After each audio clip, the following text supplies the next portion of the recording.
she don't know how to act. Yeah, I'm pointing out facts. If I point a finger, that's point of attack. Good point, who's next? Flag on the plate, now I'm causing them death. We bet on ourselves, so what you expect? A die-hard fan, never live with regret. Yes, sir. Go to my neck. Burgundy flex. Who wants the smoke? We bringing it home. Be my guest. Look how we step. Who we got next? Step on the right, step on the left. Who do we rep? Commanders. Where's my soldiers? Right side. Commanders. Where's my soldiers? Left side. Commanders. Where's my soldiers? Watch the middle. Commanders. Where's my soldiers? High off the way that this sound, they turn up as soon as they feed the ground. I am not playing around. I hit them, I bet that they feeling me now. Welcome, one and all across the nation and around the world. I welcome you all to episode 15 of the Commanders Gridiron Report. I am your host, Drew Willngham, and we are back for another week of this interesting team that we have seen throughout this year for 2023. But today I have a special guest with me. She is the founder and CEO of CWall Sports and Entertainment, as well as the producer and host for Bowie TV as well in the local DMV area. The host of Coaching from the Couch. Give it up for Candy CWall Waller. Welcome to the show there. Thank you so much, Drew. I'm so excited that we're finally able to do this. Definitely. We definitely know a lot from watching this team over the years. It has definitely been an interesting thing to see within this offense, but, the defense has definitely made some changes with the trades. We'll get to that here in a moment. But before we go any further, we have to get to the first segment, and that being the 1st and 10 segment, so we can get this show started properly. They are the Washington Commanders. New name, new marks, new uniform. Soldiers, are we ready for Operation Burgundy Flag? And here with the 1st and 10, the Commanders moving business operations from FedEx Field to College Park. With everything going on within this franchise right here, what are your thoughts when it comes to this team relocating starting in 2024? I said, when I first saw it, I said, okay, it really sounds like Maryland state legislators, specifically Governor Westmore, is making a push to keep the Commanders in Prince George's County, Maryland. For some reason, everyone keeps counting Maryland out. They keep counting PG County out. They are making strides. They are making a point to say, we want the Commanders to stay in Maryland. And I think this is a sign that they are trying to do whatever they can to make that happen. The fact that the team is actually needing additional space for more suites, I was like, oh, okay. So I think a lot of businesses and others as well, they use the space. And unfortunately, this is a place where if your favorite team is coming into town and is not named the Commanders, this is a great place to catch them live and in action. So I think they're making a statement, meaning the state of Maryland, and saying, hey, we want the Commanders. Absolutely. I mean, moving to Riverdale Park and the University of Maryland's, Discovery District, it's because of increased demand for stadium suites in an effort to expand the franchise's footprint into Maryland. As you definitely were saying, the new offices will be located in that Discovery District, which definitely is something that can bring more eyes on this team. Definitely what you were saying with traveling teams as well, Landover, the parking, in the FedEx area right there, that field has definitely been on the decline for quite some time. We've talked about the poopy water going down on the fans, just a while back, and then we get new ownership. It looks like, the momentum is definitely shifting in a positive light when it comes to the business operations. What we're seeing on the field is a result of the previous ownership, along with the management tenure, which once we get to the offseason, we may definitely see some changes that's been eluding throughout the entire season and before the season even started. So when it comes to that, I want to take it into the Burgundy Flex review because, there was something you were just attending just before you got here that definitely you could touch some light on when it comes to this subject. And we'll go ahead and take it into that review here right now when it comes to that. Go to my neck. Who wants the smoke? We bringing it home. Be like that. And here with the Burgundy Flex review, with the puzzled look on his face right here, being an old Riverboat Ron. I would be puzzled too if I had to deal with the, dismal play of this team throughout this year and previously. So I don't blame the man for having the look on his face there. But when it comes to that, what are your thoughts based on today's conference that you attended and even throughout the season? Just the overall mood of this team. Well, I think the biggest news from today is that linebacker Jamin Davis is headed to IR. He had a season-ending shoulder surgery over the bye week from an injury that he sustained during the Miami Dolphins game. Coach Rivera shared that he came back into the game. He knew he wasn't feeling all the way right. Still came back into the game. After further just checking of it, they decided that he needed an MRI, and decided, yes, it is more of an extensive injury. So no Jamin Davis for an already struggling defense. So as you mentioned earlier, traded players, we get to that later, I think, and now this. So 4 games, there's still 4 more games to play against teams that have very high playoff hopes and are still definitely in the playoff hunt. In the LA Rams, the Jets are still trying to make a statement of some sort in these last few games. And of course, the San Francisco 49ers and the Dallas Cowboys, who knows what they could be playing for by the time they get to FedEx Field. Certainly a better playoff position for sure. I'm so certain. So this will be interesting. It feels like the season is over, and technically it is, right? But 4 more games is a lot of games, and a lot of teams have a lot to be playing for. So this won't be an easy way out. This could get even harder to watch. And if anybody thinks the Commanders are going to win 4 straight games, stop it. Get some help. There's no way that they're going to win these next 4 games in a row. Yeah, they could definitely slide by on one of those, and I think that their best opportunity is going to be this weekend if that happens when it comes to the Rams. Even though the Rams are on a 3-game winning streak and the Commanders are on a 4-game losing streak. So I don't see that happening. It doesn't look like they're going to get another win the rest of this year if I were to put my money on it. Unfortunately, it just being real when it comes to the caliber of teams that they're playing, especially when you're playing your last 2 games against the 49ers and the Cowboys. And before that, you have a Jets team. There's still a slight possibility that one of the greatest of all time in quarterbacks comes back and plays for that team. And I've seen you talk about it on the social media saying that, of course, of all the games for Aaron Rodgers to possibly come back against this, and it would be against this team right here in the Commanders, against a struggling defense that we just talked about, that got rid of their 2 best players for a 2nd and a 3rd round pick because they held off too long on Chase Young and had to settle for a 3rd round pick. Montez Sweat, I understand the 2nd round pick with that. I'm actually cool with the trade there for Montez Sweat because it's a 2nd round pick is fair for him at this point. But a 3rd round pick for Chase Young with the hype and everything that he had done up to this point, despite battling the injuries, this team has definitely not made the greatest of moves in some of these moves, especially with that one right there in Chase Young. Yeah, and it seems like both of those players are in better situations, right? I mean, Chase Young goes without saying. He's playing for the San Francisco, he's on that team. So that goes without saying. But even for a Montez Sweat, who was able to get his guaranteed money within a week of being a Chicago Bear, I mean, it seems like his leadership presence, that he's a voice in the locker room. Many of the offensive and defensive players and coaches as well have noted how much better the defense has played with Montez there. No, have they made huge strides?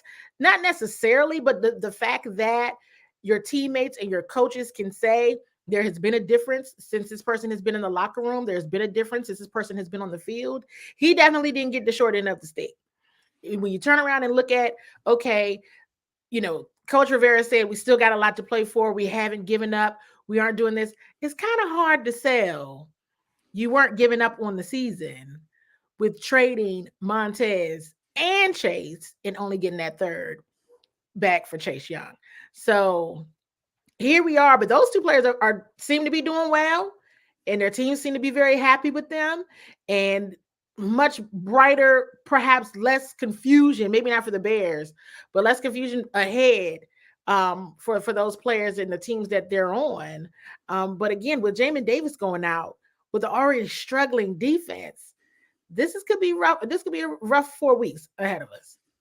Yeah, it especially from the outside looking in, it just appears as like they have those conversations with those two players a little too late, like kind of getting an understanding too late in the season of, hey, they're probably not coming back next year. Once their contract expires, you're going to lose them. You might as well get something for them. Montez Sweat, I'm cool with that trade, but the Chase Young 3rd round pick, when he definitely deserved at minimum, in my case, saying a 2nd round pick like in Montez Sweat. But Chase Young was of higher caliber than what Montez Sweat, especially on paper. So for them, it just seems like they've waited too long when they've had a lot of time, especially throughout this past offseason, to plan on it. The management team, but with the transition of the new ownership and everything, I can't get but so upset with it because it kind of happened late. I mean, what was it, like less than 6 weeks before we got the preseason, we were seeing the new ownership change. It was in July. So right before the season even started, it was such a late transition. So I can only put so much on them, but this is why we'll probably see a turnover in that management department during this offseason. Yeah, for sure. I mean, the new ownership group became official. It was a little less than a week before training camp started. So, I mean, it moved fast, and I know that fans want to see immediate changes, but it just can't happen that fast with the ownership group that just came on board, like you said, Drew, at the end of July. They have to wait it out, at least through the season, because at that point you've gone through OTAs, you've gone through a lot. And you just have to kind of see what happens. You really have to assess what you really have from your coaching, from top to bottom. You really do. And as you mentioned, the business operations, the ownership group is over all of that. The business side of it, the football side of it. What do you keep? What do you let go? Who do you bring in of your own folks? Because, it would be hard to believe that some of the members of the ownership group didn't have their own people in mind to bring in, right? I mean, that's just like with any job. People have have thoughts in mind of who they want to bring in. So this will be, I was really hoping that this upcoming off season would be quiet. It won't be.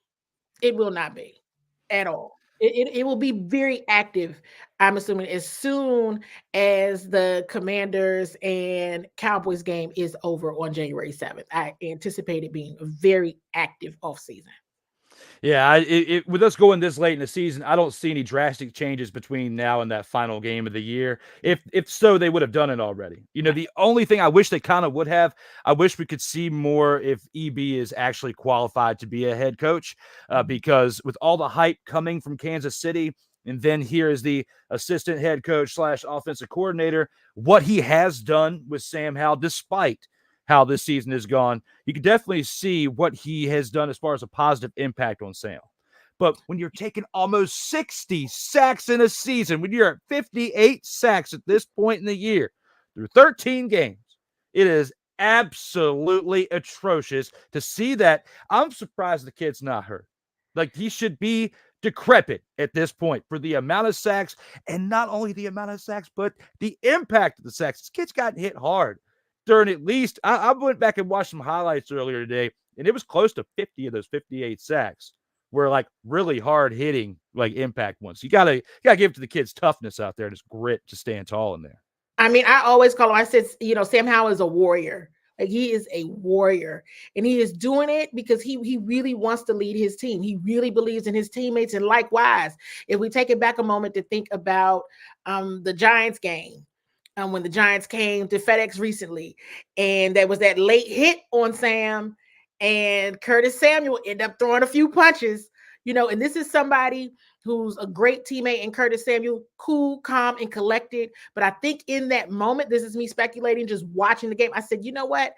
I think everyone says they're sensing exactly what we're saying right here. Like, that's just too many hits. The next one could be it for him this season, and they know how much he means to the offense. Even though struggling, Sam Howell means a lot to that offense. So when you see someone like a Curtis Samuel lose his cool with that late hit on his quarterback, you know that this team is like, oh my gosh, that is like the last thing that could happen, you know, in the season. But that's a lot. And for him to not have gone down, we've seen him go on the blue medical tent a few times. He comes right back out, gets right back out there on the field. There has to be something said about that. And I'm wondering just how closely that ownership group is saying, is this our guy? Does he have the right heart? Does he have the right spirit? Can we keep him and EB together? It's really going to be interesting, Drew, to see how they really feel about Sam and where things could go. Because we always wonder how much different things could have been with a better offensive line. Absolutely. And we'll definitely touch base on that here in a second, to where we will get to do this. Acknowledge me. But before we do that, I have one more question based on this topic right here before we go to commercial break. When it comes to Ron Rivera's, talking today in the conference, what is the overall mood? Like, is it still does he feel defeated, or after a week off? Like, after a week off, a bye week, is there some type? Do they feel re-energized in some way? Do they get the rest after having a long season with no break up to this point, where they're getting pummeled in these past 4 games? Do they seem a little bit more upbeat, or is it about the same? Well, he said most of the players will all be back tomorrow. Some of them were back today. The coaches were back and everything, but most of the players will be back tomorrow. Ron Rivera he's just the same all the time. He's just the same all of the time. So, he's saying the same things in terms of, we're going to try to win some football games. And I had to kind of, smile, laugh to myself. I said, that's just Ron. So it's not the defeat that we saw after the Thanksgiving game. It's not that. It's not the defeat after the Dolphins game either. He was smiling a bit more. You can tell that he's down about Jamin being out for the remainder of the season.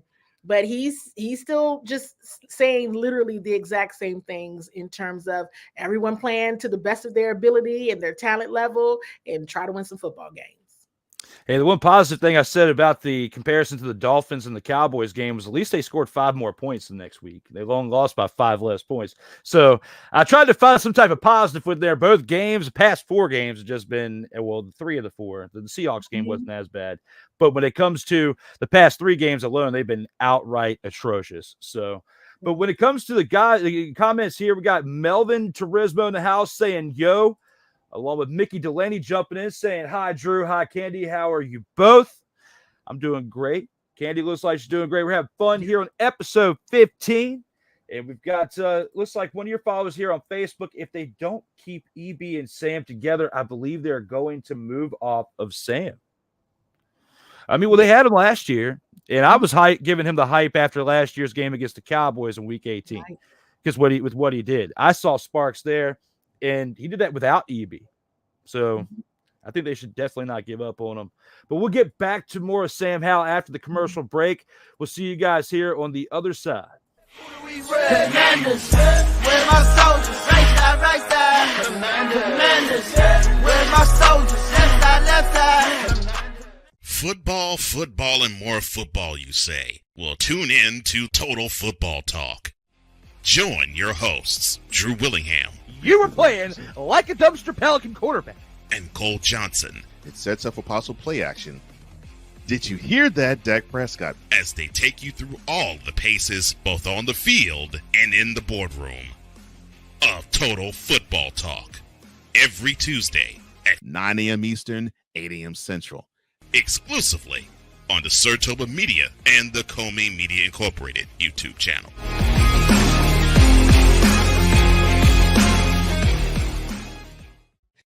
Hey, ladies and gentlemen. Hey, look. Hey, stop playing games. Y'all already know. Go ahead and toss him some Willie Bucks. Ain't nobody playing around. Hey, $ DWillie87. Go ahead and hit him up on the Cash App and go ahead and give him some Willie Bucks. Look at Drew looking stoic, ladies and gentlemen. Stoic on that $10 bill. So go ahead, slide my man over some Willie Bucks, and we good. That's all I'm saying. We good. Slide some Willie Bucks. Sertoba Media, where the struggle is real to be awesome. If you're looking for a sports program that gives you the flavor. Washington Commanders? Really? This whole thing stinks to high heaven. that pulls no punches. Thuggish act by a thuggish actor. That gives you some humor. Praise everything LeBron does and never criticize it. If you want a show that gives you good times, then this is that show. BS3 Network proudly presents. I am Cole Johnson, and welcome to Cole Sports with a Z. Every Friday on Patreon and every Saturday on YouTube, Spreaker, and all other outlets.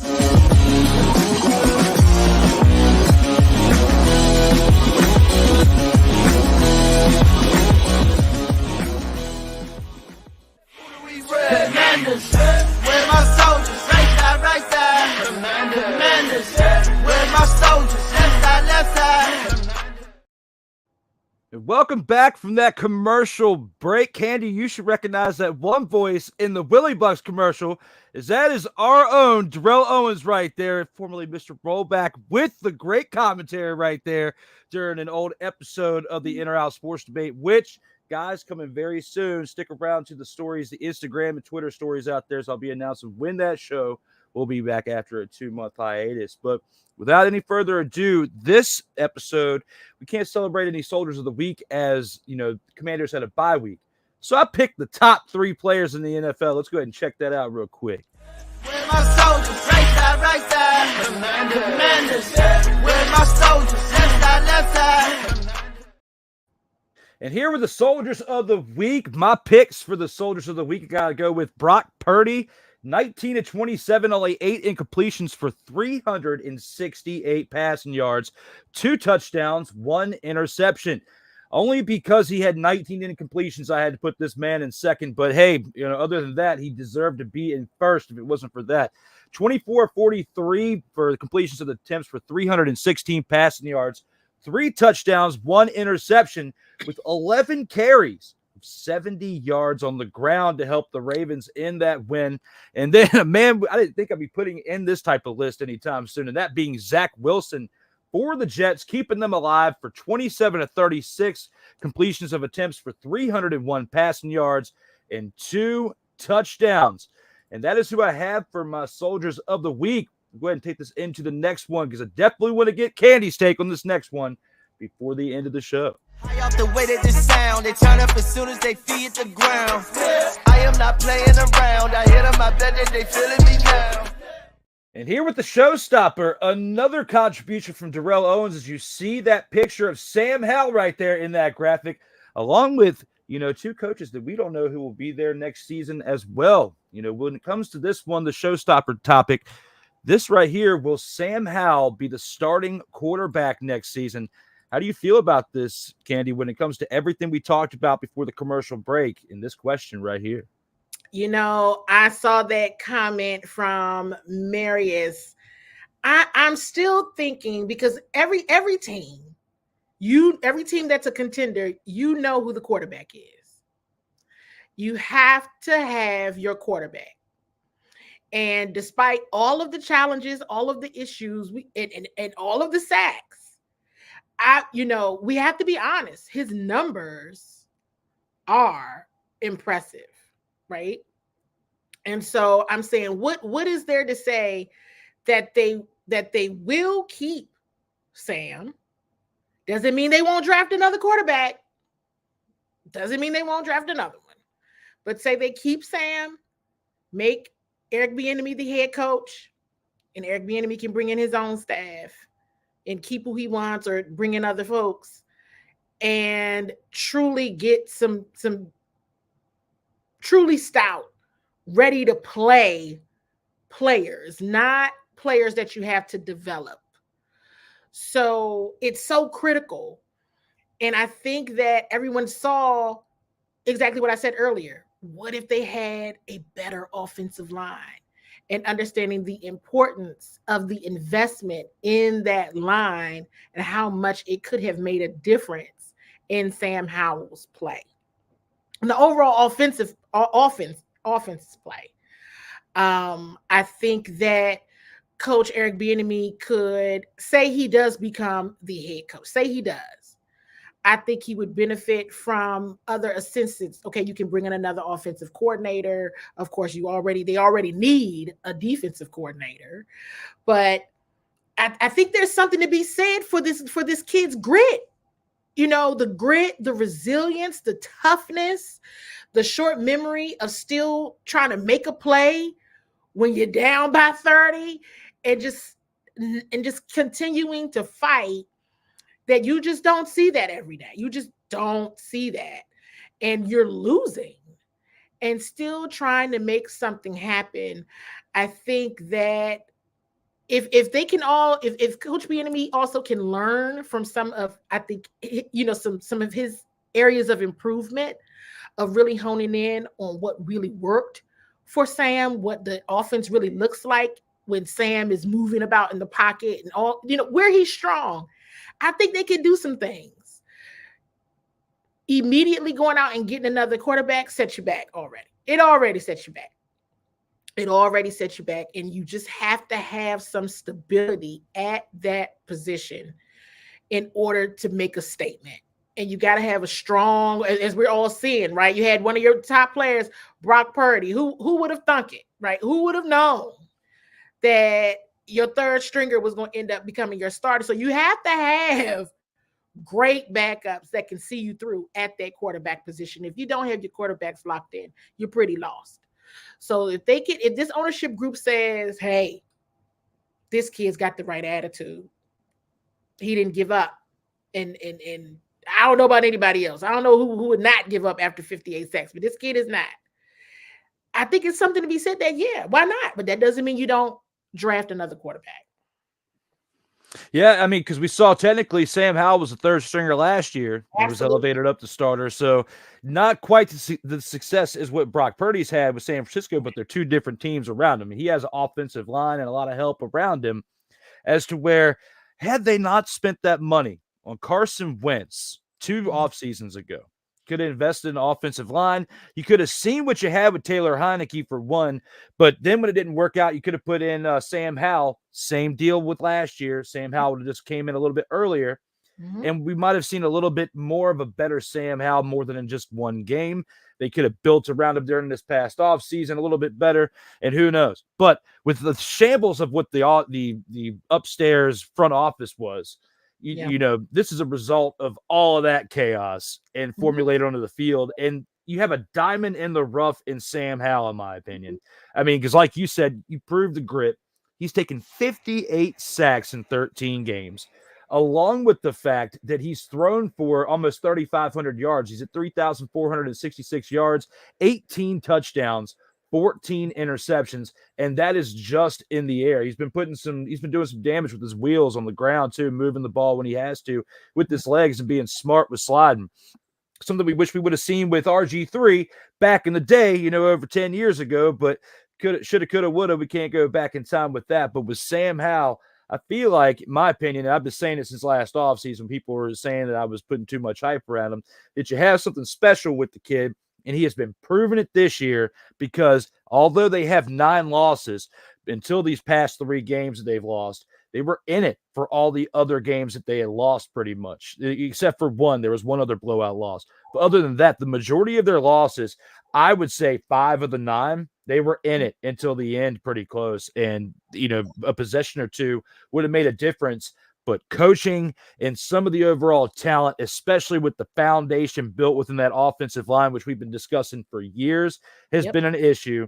You haven't really had stability up the middle until when Scherf left and went to the Jaguars. So other than that, and there were still question marks around him, and with Trent Williams leaving, once those 2 members left, the offensive line definitely drastically changed, and there were already question marks around those 2 pieces on the offensive line before we even got to that point. So definitely is going to be interesting to see how they address that, along with the other things we discussed throughout this episode.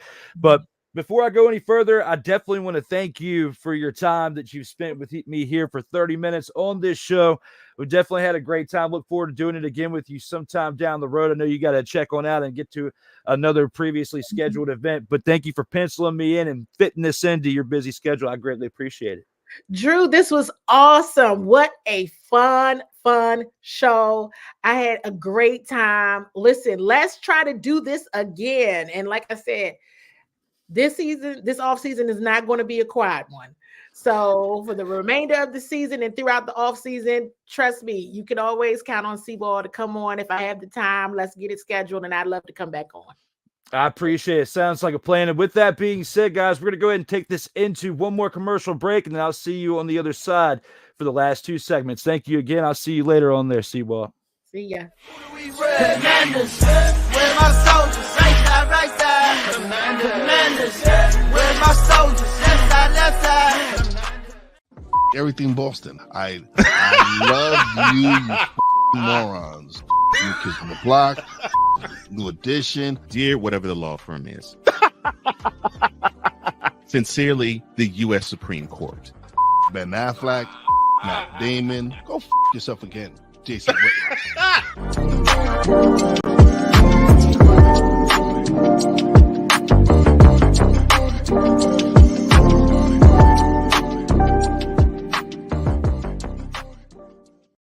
Hey, ladies and gentlemen. Hey, look. Hey, stop playing games. Y'all already know. Go ahead and toss him some Willie Bucks. Ain't nobody playing around. Hey, $ DWillie87. Go ahead and hit him up on the Cash App and go ahead and give him some Willie Bucks. Look at Drew looking stoic, ladies and gentlemen. Stoic on that $10 bill. So go ahead, slide my man over some Willie Bucks, and we good. That's all I'm saying. We good. How about some Willie Bucks? Sertoba Media, where the struggle is real to be awesome. Oh, yes. The tradition, the pageantry, the spectacle, the history, the slut. Wait. I gotta rep my brother's stuff right. All my DMV soldiers, stand up! And welcome to the Commander's Gridiron Report. You want your commanders to be repped right? Well, D. Willie is your man. Commander's Gridiron Report. Every Monday at 3:05 p.m. Eastern, 2:05 p.m. Central. Exclusively on the Sertoba Media YouTube channel. Music by J. Cool. Where my soldiers, right side. Commanders, where my soldiers, left side. Sertoba Media, where the struggle is real to be awesome. Commanders, where my soldiers, right side. Commanders, where my soldiers, left side. And welcome back to the Commander's Gridiron Report, episode 15. Again, I want to thank Candy Waller for being here for the first 4 segments of the show to help make this a great show to start on out as we wrap things up towards the last 2 segments. On the way out, we got some comments before we go any further. I want to acknowledge you guys here in the chat. Jacqueline says, hello there, everyone. Thank you very much for tuning in. Greatly appreciate you commenting throughout. As well as Marius, thank you again for that comment to keep the conversation flowing with the Sam Howe talk. And then right here, Mickey Delaney says, sorry I'm late. Well, Mick, I'm just glad that you're here while this is live. So thank you very much for tuning in when it comes to that. Melvin says that Willie Bucks commercial and laughs. Got to give another shout out to Darrell Owens for the great commentary in that commercial, because that's what makes that commercial right there. Mick said she was an awesome person to have on, and yes, definitely something that's been in the making for quite some time. Definitely tried to get Candy on a while back. Just our schedules didn't quite work out for that episode. But before the season ended, definitely got her back in here, and thank you very much again for taking the time to do that. And even Melvin says this, the only thing that would have made her entrance and exit better was if you played I Want Candy during those times. That song right there, that old school song right there, that's funny, but good one, Melvin. That is funny. With that being said, let's go ahead and take this into the next segment where we talk about the opponent of the week for week 15. Look how we step. Who we got next? Step on the right, step on the left. Who do we rep? And here with the opponent of the week, the Washington Commanders travel to Los Angeles to take the 6-7 Rams on in a contest, as the Commanders are here 4-9 heading into this game. When it comes to this game right here, the Rams were on a 4-game winning streak before they had that game yesterday against the Ravens. If they lost in overtime, it was definitely a good contest to watch. One of the reasons why I put Lamar Jackson in my Soldiers of the Week as my top 3 players of the week, because of what he did to lead that team back in that victory over the Rams. 37-31 in overtime was definitely a thriller. The Rams winning the previous 4 games before that. So I actually had a typo with that. Oh, my apologies. I was right. The previous 4 games they had won. When it comes to that, they looked good. Matthew Stafford definitely has been playing some solid ball throughout those games. And being a home game right here, the fact you're back home taking on a 4-9 Commanders team, it looks like they can mollywop the Commanders, especially how they played in the previous 3 games.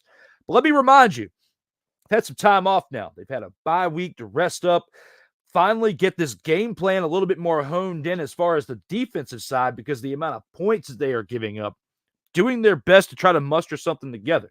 Now, based on the news that we heard earlier from Candy talking about Jamin Davis and the fact that he's out on IR for the rest of the year, besides Montez Sweat and Chase Young and the impact they were making on the defense, he's probably the 3rd to 4th best player on this defense overall, and you lose him. You're basically grasping at straws when it comes to the way this team can show up on a week in and week out basis as far as the defensive side. We already knew the question marks heading in on the offensive line and with what Sam Howell has around it. But when it comes to the defense, it keeps getting depleted more and more each and every week. We keep seeing something a little bit different each and every week. And when it comes into this, it's like teams come in there and they mollywop them. And basically, it's like The Rock, Dwayne Johnson, showing up and saying this afterward. You should know your role and shut your mouth. Because you thought you would be able to come in here and do something impactful. No, you've proven in the past few games against the Dolphins, the Cowboys, and the other teams that you have played throughout this stretch as well, even the Giants, with the one that I call Tony DeVito, because his name is Tommy, yes, but he's playing like a Tony DeVito. Out there is the 3rd string quarterback coming in here and just slinging it up against this team. You look at how you've played since the Seahawks beat you by 3 in the previous 3-game losing skid. The Giants, it was close within 12, but then what this team did by giving up 45 points, a total of 90 points in 2 games. And you score a total of 25 points in those 2 games. I don't blame that as much on the offense, as we're seeing games that are ending 3-0 like we did in this previous Sunday's game with the Vikings and the Raiders. A real snooze fest, if you ask me. But at least you're putting up more points than that. But it really doesn't make a difference when your defense is giving up 45 points in the past 2 games and you're giving up 90 points. Do I think the Commanders have a chance to come into Los Angeles, and get a victory? Yeah, I think there's a shot after having some time off in this past bye week, but it's a very small shot, especially when you're down Jamin Davis. You don't really know what you're going to be able to plug in there to make up for that deficit right there at the position. We've already got huge question marks throughout your offensive line that we've seen throughout the entirety of the season. And even though they were making some moves throughout the stretches where they were having some victories, only 4, yes, but they were making some progress. They were shifting some things around, besides the injuries in the caliber of talent that you have on that side. It really doesn't make too much of a difference, which is why you're at 9 losses. I did bring up a point earlier where, your team, out of the 9 losses, 5 of the 9, you were pretty close in the game as far as you had the ability to win the game by only a possession or 2 difference of taking the lead and potentially winning the game. There's been 4 other games where you've been smacked around, looking like a bunch of dumpster pelicans and getting mollywopped out there on that field. I'm telling it as it is. I don't like talking about this team in this fashion because anybody who knows me knows on the half sleeve of my arm right here, I've got a logo that represents what they are formerly known as because it's part of my bloodline history. And we could talk about that on another show. But right here, we're talking about the Commanders. What I can tell you in this contest right here, when it comes to the Los Angeles Rams, is you're playing a team that did have, and I misquoted, it's a 3-game winning streak, followed by the loss that they had on this previous Sunday. So they lost by 6 points in overtime. They could have gone either way, and they could be on a 4-game winning streak against a team that we saw as the Rams. But unfortunately, they lost, but they were looking great up to that point. Looking at what we've seen from the Commanders do, I think that they can beat a team of that caliber. If you were to put a gun to my head in this moment, I would tell you no. But if you look at the fact that they've had some rest, a little bit more time to go over the books, pre-game a little bit better, and pre-plan how this action's going to go in this contest, the crowd noise won't be on your side because you're going to be away. But we have seen some decent games from this team on the road as well. So I have to say that they can put up a good fight. And it's going to be close or a little bit closer than 45-15 to what they lost to in the previous game. I don't think they're going to give up 45 points in this matchup. If they do, I will be surprised because I think that at some point you have to grow from that. Watch my luck. They'll give up 55 points in this contest, and it's possible that it could happen. I don't want it to happen. I hope it doesn't happen. I think it's going to be a bit much if it does happen. But what I can say is that they cannot slouch against this Rams team. They have to actually be on. And when I say on, this Commanders team needs to come in and play like they did against the Seahawks. They were locked in on that game. Yeah, they lost it, but they lost it by a field goal. That was the last time I've seen them truly locked in because even though they only lost by 12 against the Giants, they weren't really locked in at any point throughout that game. I would say the Seahawks game was the last time they were locked in. The last victory they got over the freaking Patriots, it wasn't even that great of a game there either. You're playing a Patriots team that, on paper, the way they were at that point, it shouldn't have been a 3-point game by the end of it when the clock struck 0. So, the Eagles game was definitely an entertaining game, but we're seeing some gaps in that Eagles team that we saw yesterday with how they played against the Cowboys that I can't really get as excited about a 7-point loss as I did in a previous game that they had where they lost by a field goal earlier in the season. There's been some games where they have been in it, is my point. Lost by 3 to 7 points, especially out of those 5 that I just mentioned a few minutes ago. So there are positives to take away from this season. And with those points being made and the fact that this team has had a break now, having a bye week and coming into this game pretty rested, I think that if they do lose this game, it's going to be a pretty close game. And if they win, they're basically going to take advantage of something that's exploited from the other team that they found some type of hole to get through on the line, or they are exposing something as something that's they're deeming as wrong on the other side and taking advantage of it and making plays, getting touchdowns, first downs, whatever the case may be, to move the chains and get through the game. That's how I see the only way that they take this game against the Rams. But again, gun to head saying no. And overall, I don't think they're going to get the win. I think they're going to lose by at least 3 to 10 points. If I were to put money on it and guess, if I were to say 3 to 10 points, that's going to be my guess, is what the Commanders will lose to.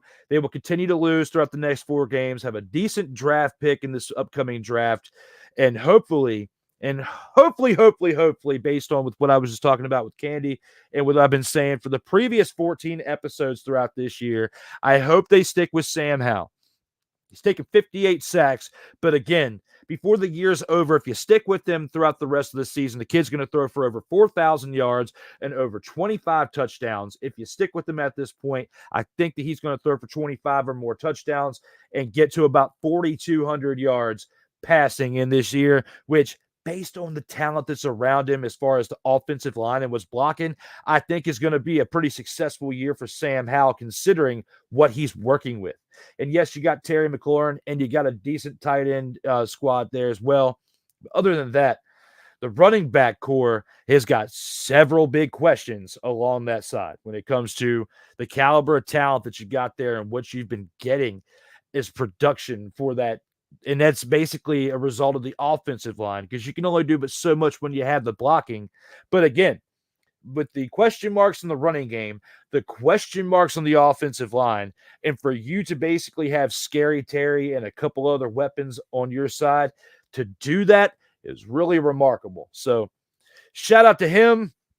Shout out to the other players as well that are making the positive impact during a season that looks pretty dismal and dark on the production side.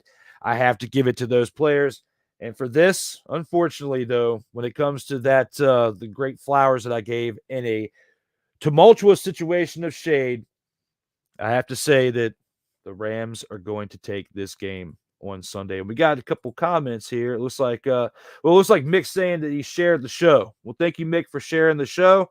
And thank you to those of you who are tuning in and watching live as we have one more segment to take this to, and that being the final drive. We bet on ourselves, so what you expect? A diehard fan never live with regret. Yes, sir. And here with the final drive, the closing thoughts heading into week 15. For those of the players that are still healthy and still here through this part of the season where we only have 4 games left to look at, I have to say the true grit that you guys are showing, especially being led by Sam Howell in that category, to take those amount of sacks, potentially to take 70-plus sacks before the season ends at this rate, is definitely a tough feat to watch. Watching the collapse of the offensive line through several key moments throughout this year and in years prior leading up to this have been tough to see. From 2019 on, this team has drastically changed as far as the core front being the offensive line, and it has just gotten worse each and every year. Part of it's been the mood and the attitude from what we've seen throughout that locker room. The other part is just the caliber players that you've been bringing in based on, cap space and draft stock and moves that were made previously to those drafts, and just doing the best you can to work with what you got. But when it comes to signing key free agents, there has been some talented individuals, available in free agency during that time, especially throughout the past 5 years. But this Commanders team, the Washington football team, formerly known as the Redskins, all those 3 incarnations throughout that time frame have been, working with an ownership group, or basically not wanting to work with an ownership group, which is why they didn't sign with them. Now that you've got a decent core in the management side of it, as far as your ownership group that's going to make some moves this offseason, and like Candy was saying, it's going to be a pretty noisy offseason. All the moves that are made, I feel like you're going to be able to entice a different stock of free agents between now and the next 3 to 5 years. In the next 3 to 5 years, they could potentially build something really special in Washington. It could involve not having the same name. It could involve not playing at the same stadium. Completely different name, completely different location. Still the same fan base. This fan base, though, for the past 30 years has taken way more a beating. They have taken a huge beating out here in these streets when it comes to just watching these games, because there were a lot of points within that first 15 to 20 years watching those games where it would be up and down, up and down, up and down, as far as they would be winning and they would be losing. And as far as the way the game would go inside the last 2 minutes, they would have a chance to win the game.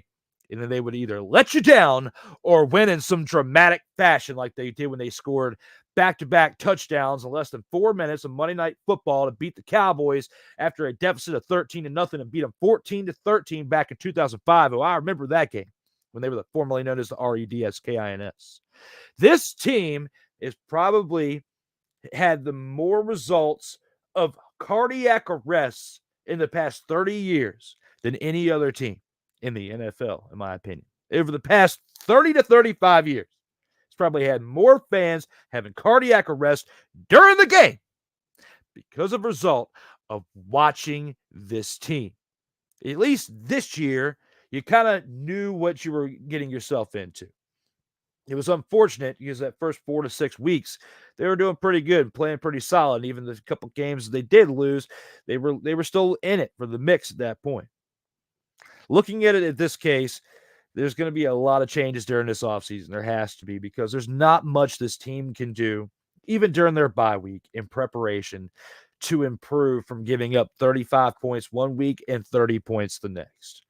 There's really not much. You fired your defensive coordinator.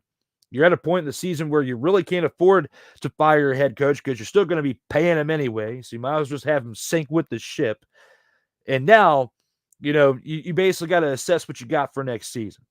And based on, the results and the reactions that I got from Candy throughout this episode and what I've been saying this entire season, along with what I've seen my other colleagues say out here on the other podcasts, when it comes to Sam Howell, overall, the majority of the consensus agrees that he is something special. And if you put the right pieces around him, has the ability to do things greater beyond this season.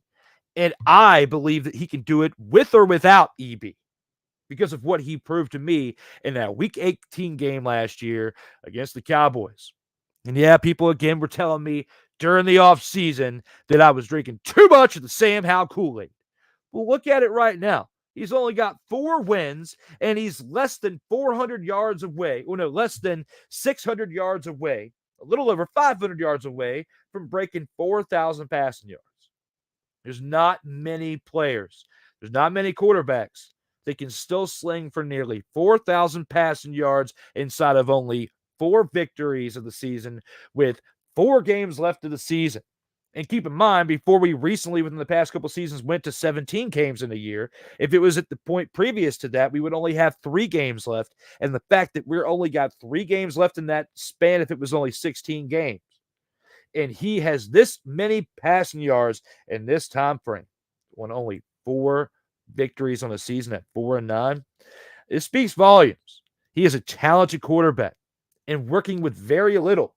And if anybody thinks that it would just be best to rip the rug right out from under him, yeah, he's got 14 interceptions, but based on the pressure that he's dealing with, if he had better protection, he'd probably only have half of the amount of interceptions, if not even less interceptions than that. The kid is something special. You need to build around him. Those are my closing thoughts from this episode right here as far as the Commanders. Before we get on out of here, I want to let you guys know that, of all things, this show is sponsored by Sertoba Media, where the struggle is real to be awesome. And based on that, I've showed you commercials of everything else, but I want to take 60 seconds and show you another great thing of another show that I have, as it is the holidays. And this is a great clip right here from what others have told me. This little right here.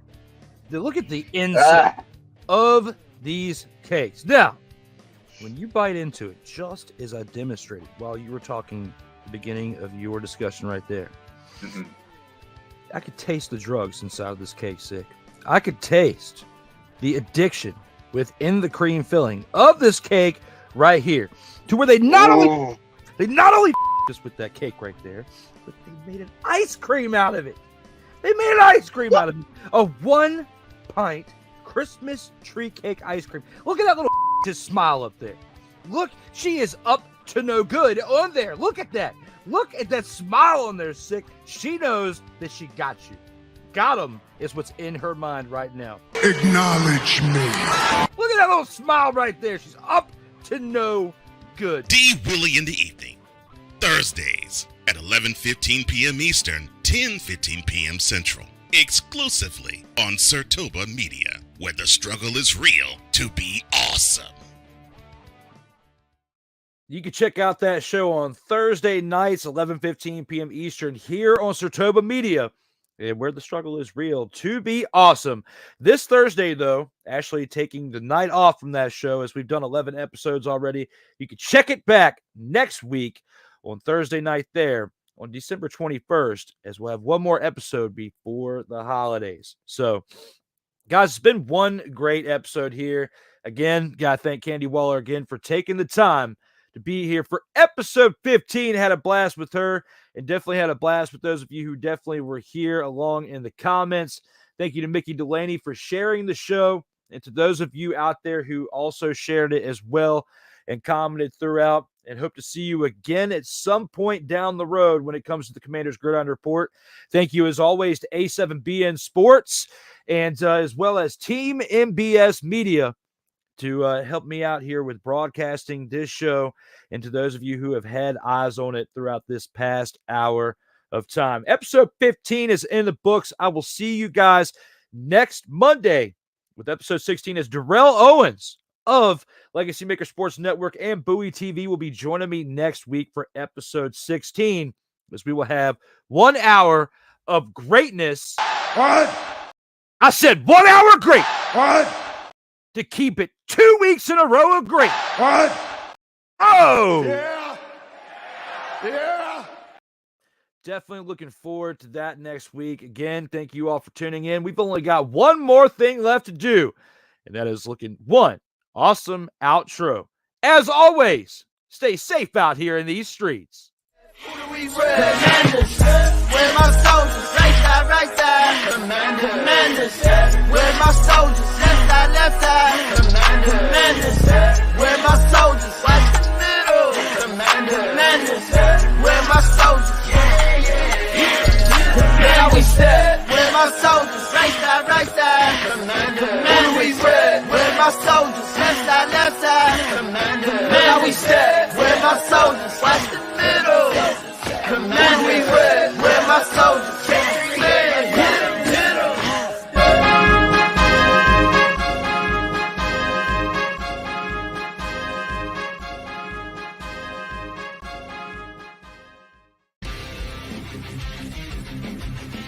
Sertoba Media, where the struggle is real to be awesome.